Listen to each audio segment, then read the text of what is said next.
अभी तक जो हुआ है 5 और 6 की दरमियानी रात को, उससे दुनिया निकल नहीं पाई है, क्योंकि अमेरिका में हुए इंतखाबात और एक्सपेक्ट यही किया जा रहा था कि बहुत ही क्लोजली फॉट इंतखाबात होंगे, लेकिन डोनाल्ड जे ट्रंप ने तो ऐसा मैदान मारा कि दुनिया हैरान है कि तमाम की तमाम तर स्विंग रियासतें उन्होंने अपने पलड़े में डाल ली। इसके साथ साथ उनकी जितने भी दीगर जो सेनेट हो गया, लोअर हाउस हो गया, उसमें उनकी नुमाइंदगी बड़ी ही आउटस्टैंडिंग रही है। और एक ऐसे वक्त में कि जिस वक्त मशरिक़ वस्ता में सूरत हाल इतनी ख़राब थी, इसके साथ साथ अमेरिका के अंदरूनी मामलात, इन्फ्लेशन और दीगर चीज़ों को लेके कहा यह जा रहा था कि हो सकता है अमरीकी कमला हैरिस के पलड़े में अपना वोट डाले, लेकिन ऐसा हुआ नहीं। और हुआ ऐसे कि डोनाल्ड ट्रंप ने कमाल कर दिया। अब हुआ ये है कि डोनाल्ड ट्रंप तो जीत गए हैं और कहा यह भी जा रहा है कि ये सिर्फ अगले आने वाले डोनाल्ड ट्रंप की सिर्फ टर्म के लिए ही तब्दीली नहीं आई है, बल्कि अगले 10 सालों तक दुनिया की पूरी सियासी जो डेमोग्राफी है उसमें बहुत ज़्यादा तब्दीली आने जा रही है। पाकिस्तान इस इलेक्शंस को कैसे देख रहा है सियासी तौर पे, मुआशी तौर पे? माहिर बैनुल-अक़वामी उमूर सैयद मोहम्मद अली साहब हमारे साथ मौजूद हैं, उनसे गुफ्तगू का करते हैं आगाज़। अली साहब, सबसे पहले तो गुड मॉर्निंग, अस्सलाम वालेकुम, thank you so much for your time. अब डोनाल्ड ट्रंप तो जीत गए और बाय द वे इतना ज़्यादा एक्सपेक्ट नहीं किया जा रहा था कि वो सारी स्विंग रियासतें भी जीत जाएंगे, लेकिन सबसे अहम जो बात है और वो ये कि अब जो है वो नेक्स्ट स्टेप क्या होने जा रहा है। ख़ास तौर पे हम मशरिक़ वस्ता की बात करें, पाकिस्तान की बात करें, as a Pakistani Donald Trump की विक्ट्री को कैसे देखते हैं आप? बहुत शुक्रिया जी। जिस तरह आपने कहा कि देखें, बहुत से अंदाजे जो लगाए गए थे ट्रंप और कामिला की जो सियासी कैंपेन थी उसके हवाले से, उसमें उसमें जो एक बात नताइज के ज़रिए से बिल्कुल वाज़ेह होकर सामने आई है वो ये कि रेस, कलर, रिलीजन, इन तमाम चीज़ों से बालातर होके जो माशी मामलात थे और ख़ुसूसन जो लोअर मिडिल क्लास के अमेरिकन्स थे, उन्होंने जो डेमोक्रेट्स हैं उनके ऊपर अदम एतमाद का इज़हार किया और एक उम्मीद का वोट दिया है बेसिकली ट्रंप साहब को। लेकिन अब इसके नतीजे में जो ट्रंप इंतज़ामिया अब मार्ज़ वजूद में आएगी, वो बहुत पावरफुल होगी 2 वजह से। एक तो ये कि जिस तरह आपने कहा, ना सिर्फ उन्होंने स्विंग रियासतों का एतमाद हासिल किया, बल्कि सेनेट और ऐवान नुमाइंदगान में भी उनको अक्सरियत जब हासिल हो जाएगी, तो इनके पास अपनी मर्जी के कवानीन में तब्दीली लाना और नए कवानीन बनाना, अपने नज़रियात और ऐलानात के मुताबिक उन पे अमल दरामद करना इस्टेब्लिशमेंट की तशवीश के बावजूद आसान हो जाएगा। अच्छा, अभी आसान अल्फाज में देखते हैं कि इनकी जो अप्रोच है उसमें 3-4 चीज़ें जो पाकिस्तान के लिए खुसूसी तौर पे, लेकिन आलमी सतह पे अमूमी तौर पे बहुत अहम है। सबसे इम्पोर्टेंट इनका एजेंडा मईशत है और सबसे ज़्यादा इनका फोकस ये है, जिस तरह इन्होंने कहा भी, कि to make America great again. इनके नज़र में अमेरिका की ग्रेटनेस इस पे डिपेंड करती है कि अमरीकी शहरी जो हैं खुशहाल हों और मुतमईन ज़िंदगी गुजारें, और बाकी दुनिया के जो मसले हैं उसमें हमें अमरीकी पैसा, सरमाया, तवानाई, वसाइल ज़ाया नहीं करने चाहिए। अच्छा, इसका मतलब है कि उनकी खारजा और दिफाई पॉलिसी में बहुत नुमायाँ तब्दीली आ सकती है। आप जानते हैं कि ऑलरेडी सदर पुतिन ने उनको मुबारकबाद का पैगाम भी दिया है और दोस्ती का हाथ भी आगे बढ़ाया है कि मैं चाहता हूँ कि अमेरिका के साथ ताल्लुकात बेहतर बनाए जाएँ। ट्रंप साहब ऑलरेडी कह चुके हैं कि वो यूक्रेन जंग की सरपरस्ती बंद करेंगे और यूरोप में ऑलरेडी ये तशवीश पाई जाती है कि फ्रांस और जर्मनी ने ऑलरेडी अपने आप को तैयार करना शुरू कर दिया है उस दौर के लिए कि जब अमेरिका की सिक्योरिटी की गारंटी यूरोप के लिए नहीं होगी। दूसरी जानिब जनूबी कोरिया में भी ये एहतमाल पाया जाता है कि जनाब अमेरिका शायद हमें चीन के खिलाफ सपोर्ट ना करे।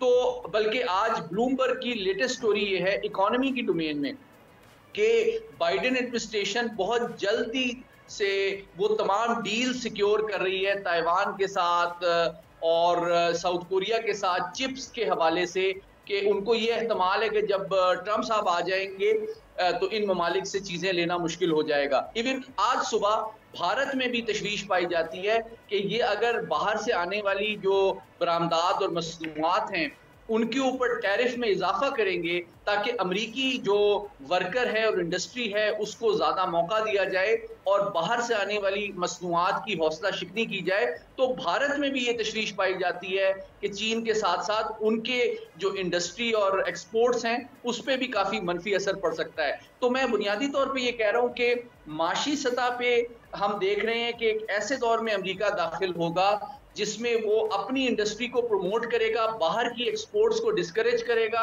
और दफाई कॉपरेशन भी जो है उसमें अमेरिका की अफवाज और दफाई इमदाद जो दीगर ममालिक को दी जाती रही है उसमें नुमाया कमी आएगी। तो ऐसे हुकूमत से डील करने के लिए ज़रूरी है कि पाकिस्तान जैसे ममालिक जो हैं वो बिजनेस, देखिए ट्रम्प साहब बुनियादी तौर पे बिजनेसमैन हैं, उनके साथ बिजनेस के ताउन को आगे बढ़ाएं, सिक्योरिटी और दीगर मामलात में ताउन के इम्कानात कम हैं। इसलिए ज़रूरी है कि हमारी बिजनेस कम्युनिटी, हमारे ट्रेडर, हमारे इंडस्ट्रियलिस्ट मिल के ऐसे जॉइंट वेंचर्स करें जिसमें अमेरिका का भी फ़ायदा हो, हमारा भी फ़ायदा हो और मिल के हम खुशहाली का सफ़र तय कर सके।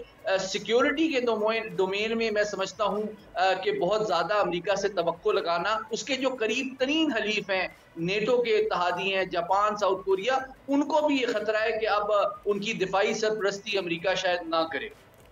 मोहम्मद साहब, आपने 2 से 3 मरतबा अमेरिका में सिक्योरिटी के हवाले से बात की है। ये कितना हैरान कुन है कि अमेरिका में सिक्योरिटी इस्टेब्लिशमेंट का मुखालिफ तरीन उम्मीदवार जीत गया और पाकिस्तान में जो प्रोपेगेंडा हो चुका है शुरू कि ट्रंप पाकिस्तानी सियासत में तब्दीली का बाइस बनेंगे, इसमें कितनी सदाकत है? देखिए, मैं समझता हूँ कि जिस तरह मैंने कहा सिक्योरिटी और माशी मैदान में उनकी बाहर के ममालिक में इंटरवेंशन और इमदाद की पॉलिसी शायद जारी ना रहे। इसी तरह मैं समझता हूँ दीगर ममालिक में जो सियासी मुदाखलत की अप्रोच रही है डेमोक्रेट्स की, ह्यूमन राइट्स के हवाले से, जमहूरियत के हवाले से, उसमें भी किसी हद तक कमी आएगी। अगरचे वो पाकिस्तान के साथ उनके रवाबित जारी रहेंगे और मैं समझता हूँ कि मशरिक़ वुस्ता के साथ भी उनके जो राब्ते हैं उनमें इम्प्रूवमेंट आएगी। जो हमारे अरब ममालिक है, खुसूसन यूएई और सऊदी अरब, उनके साथ बहुत करीबी रवासिम हैं ज़ाती तौर पे भी ट्रम्प साहब के। तो मैं समझता हूँ कि इसमें माशी मैदान में हमारा ताउन आगे बढ़ सकता है, लेकिन ये तवक्को करना कि जनाब पाकिस्तान में या किसी भी दीगर मुल्क ममालिक में वो सियासी मुदाखलत करेंगे और अपने मनपसंद अफराद की सरपरस्ती करेंगे और उनको मुकदमात या सियासी बहाली में हेल्प करेंगे, ये गैर हकीकत पसंदाना तवक्को है। एब्सोल्युटली, क्योंकि he has got more important work to do. अच्छा, अब ज़रा हम बात कर लेते हैं अली साहब के पाकिस्तान जो है वो दहाइयों से दहशतगर्दी की जो इस जंग है उसमें अपना किरदार, कलीदी किरदार अदा करता रहा है। हज़ारों अफसरान, जवान और सिविलियंस जो है वो अपनी जान इस पर जो है वो दाव पे लगा चुके हैं। नाउ अमेरिका का जब से इनखला हुआ है इस खित्ते से आफ्टर द अफ़गान इशू, हम देख रहे हैं कि उनका वो इंटरेस्ट नहीं रहा है अफ़गानिस्तान और पाकिस्तान में। अब जो ट्रंप आए हैं उन्होंने सबसे अहम जो बयान दिया वो ये कि जी आई विल मेक श्योर कि अब कोई जंग ना हो। तो इस पैराए में डू यू थिंक कि ये वाली चीज़ है वॉर अगेंस्ट टेरर, और पाकिस्तान में जो बची कुछ चीज़ें रह गई हैं वॉर अगेंस्ट टेरर को लेके जो कि ज़्यादातर पर अपने काबू पाया है, उसको लेके ट्रंप की क्या पॉलिसी रहेगी पाकिस्तान के साथ? बहुत अहम सवाल है। देखिए, 3 बातें मैं क्विकली आपके सामने रखना चाहता हूँ। तारीख का अगर मुतालिया करें, 50 साल में जितनी रिपब्लिकन एडमिनिस्ट्रेशंस आई हैं, अमूमी तौर पे उन्होंने तेल और गैस की इंडस्ट्री और दिफाई इंडस्ट्री की सरपरस्ती की है और इसीलिए दिफाई कॉपरेशन पाकिस्तान के साथ और दीगर ममालिक के साथ रिपब्लिकन एडमिनिस्ट्रेशन, चाहे वो निक्सन हो, रीगन हो, बुश हो, उनके दौर में पाकिस्तान का बढ़ा है। लेकिन जिस तरह आपने भी कहा कि ट्रंप साहब जो हैं एक रवायती रिपब्लिकन लीडर नहीं हैं और वो फौजी इमदाद और फौज कशी के नज़रियाती तौर पे मुखालिफ हैं। वो अमरीकी जानों और सरमाए को दीगर ममालिक की दिफाई इमदाद पे ज़ाया नहीं करना चाहते। वो कहते हैं कि आप अपनी सिक्योरिटी के खुद संभालें।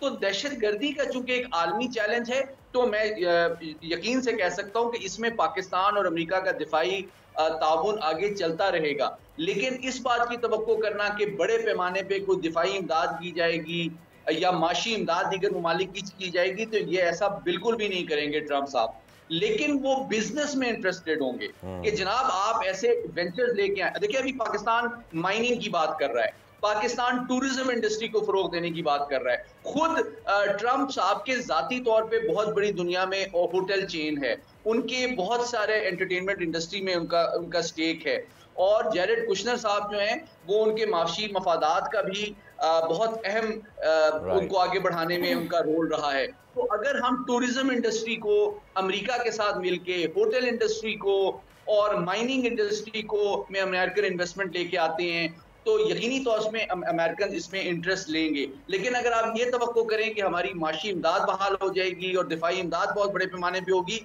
तो इसके इम्कानात कम हैं। बहुत शुक्रिया सैयद मोहम्मद अली साहब। और आपने राइटली ये पॉइंट आउट, अगर हम सयाहत को लेके अपने खित्ते के ममालिक से बात कर रहे हैं, मलेशिया और सऊदीया से बात कर रहे हैं, चाइना से बात कर रहे हैं, तो वाई नॉट एक जाल फेंके देखते हैं, कांटा फेंके देखते हैं, क्यों नहीं हम अमेरिकन इन्वेस्टर्स को अपनी तरफ लेके आते हैं, क्योंकि पोटेंशियल हमारे पास तो बहुत अच्छा हो जाएगा पाकिस्तान की इकॉनमी के लिए भी।